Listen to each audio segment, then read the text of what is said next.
दोस्तों, हर किसी के पास दो विकल्प होते हैं। या तो वो जो चीज नहीं है उसका अफसोस करके रोता रहे, या उसी कमी को अपनी ताकत बनाकर एक मुकाम बनाए। कमजोर होते हैं वो लोग जो शिकवा किया करते हैं। उगने वाले तो पत्थर का सीना चीर के भी उगा करते हैं। दोस्तों, क्या आप भी अपनी जिंदगी से ऊब चुके हैं? क्या आप भी अपने भाग्य को कोसते रहते हैं? तो ये कहानी आपके लिए ही है। तो चलिए दोस्तों, कहानी शुरू करते हैं। जापान के एक छोटे से कस्बे में रहने वाले 10 वर्षीय ओकायो को जूडो कराटे सीखने का बहुत शौक था। लेकिन बचपन में हुई एक दुर्घटना में बायां हाथ कट जाने के कारण उसके माता पिता उसे जूडो सीखने की आज्ञा नहीं देते थे। लेकिन उसकी जिद लगातार बढ़ती ही जा रही थी।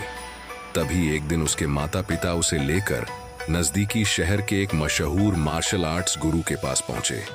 गुरु ने जब ओकायो को देखा तो उन्हें अचरज हुआ कि ये बिना बाएं हाथ का यह लड़का भला जूडो क्यों सीखना चाहता है। उन्होंने पूछा, तुम्हारा तो बायां हाथ ही नहीं है, तो भला तुम और लड़कों का मुकाबला कैसे करोगे? ओकायो ने कहा, यह बताना तो आपका काम है। मैं तो बस इतना जानता हूं कि मुझे सभी को हराना है और एक दिन खुद मास्टर बनना है। गुरु उसकी सीखने की दृढ़ इच्छा शक्ति से काफी प्रभावित हुए और बोले, ठीक है, मैं तुम्हें सिखाऊंगा, लेकिन मेरी एक शर्त है कि तुम मेरे हर एक निर्देश का पालन करोगे और उसमें दृढ़ विश्वास रखोगे। ओकायो ने हाँ में सिर हिलाकर सहमति दी। गुरु ने एक साथ लगभग 50 छात्रों को जूडो सिखाना शुरू किया। ओकायो भी अन्य लड़कों की तरह सीख रहा था, पर कुछ दिनों बाद उसने ध्यान दिया कि गुरुजी अन्य लड़कों को अलग अलग दांव पेंच सिखा रहे हैं, लेकिन वो अभी भी एक किक का अभ्यास कर रहा है जो उसने शुरू में सीखी थी। उसने गुरुजी से इस बारे में बात की तो उन्होंने कहा कि तुम्हें बस इसी एक किक पर महारत हासिल करने की आवश्यकता है। समय बीतता गया और 8 साल बीत गए, लेकिन ओकायो एक ही किक का अभ्यास करने पर जुटा रहा। एक दिन गुरुजी ने सभी शिष्यों को बुलाया और बोले, मुझे आपको जो ज्ञान देना था वो मैं दे चुका हूं, और अब गुरुकुल की परंपरा के अनुसार सबसे अच्छे शिष्य का चुनाव एक प्रतिस्पर्धा के माध्यम से किया जाएगा। विजयी होने वाले शिष्य को मास्टर की उपाधि से सम्मानित किया जाएगा। प्रतिस्पर्धा आरंभ हुई। गुरुजी ने ओकायो को पहले मैच में हिस्सा लेने के लिए आवाज लगाई। ओकायो ने लड़ना शुरू किया और अपने पहले 2 मैच बड़ी आसानी से जीत लिए।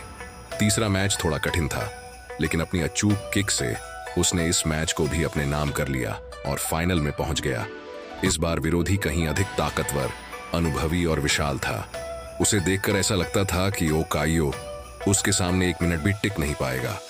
शुरुआत में ओकायो को यह मैच जीत पाना असंभव लगा, लेकिन मौका पाते ही उसने अपनी किक का इस्तेमाल किया और विरोधी को धराशायी कर दिया। उसकी किक से विरोधी बेहोश हो गया और ओकायो विजेता बन गया। ओकायो अपनी जीत पर आश्चर्यचकित था कि सिर्फ एक मूव से उसने मैच कैसे जीता। तब गुरुजी ने उससे कहा कि तुम ये मैच 2 वजहों से जीते हो। पहली वजह कि तुमने जूडो की एक सबसे कठिन किक पर अपनी इतनी मास्टरी कर ली कि शायद ही इस दुनिया में कोई और ये किक इतनी दक्षता से मार पाए।